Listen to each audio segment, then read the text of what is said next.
আমাদের দেশের মায়েরা বোনেরা সব সময় সিটি নিয়ে ব্যস্ত, টিভি নিয়ে ব্যস্ত। আমার ভাইরা, আর এই যে গজবের মোবাইল, এই মোবাইল নিয়ে আমার মায়েরা বোনেরা ব্যস্ত। কথা বলেন ঠিক না বা ঠিক? আমার মা যতটুকু সময় পান, যেটুকু সময় পান সংসারটা তাজা করার জন্য, সংসারটা ভালো করার জন্য, সংসারটা দিন পিপাসু করার জন্য, ইসলাম পিপাসু করার জন্য ধর্মীয় গ্রন্থগুলো ভালো করে একটু অধ্যয়ন করেন। সুবহানাল্লাহ জোরে বলুন। একটু সময় পাচ্ছেন, একটু ধর্মীয় বইগুলো অধ্যয়ন করেন।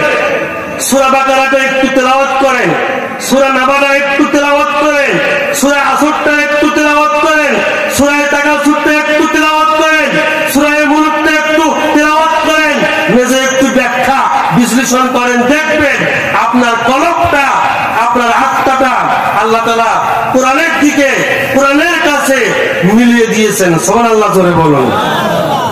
যারা হিদায়াত চায় আল্লাহ তাদেরকে হিদায়াত দেন, আর যারা হিদায়াত চায় না আল্লাহ তাদেরকে কি হিদায়াত দেন না। তারা হিদায়াতের মালিককে জোরে বলুন। আরো জোরে জোরে বলতে হবে, হিদায়াতের মালিককে।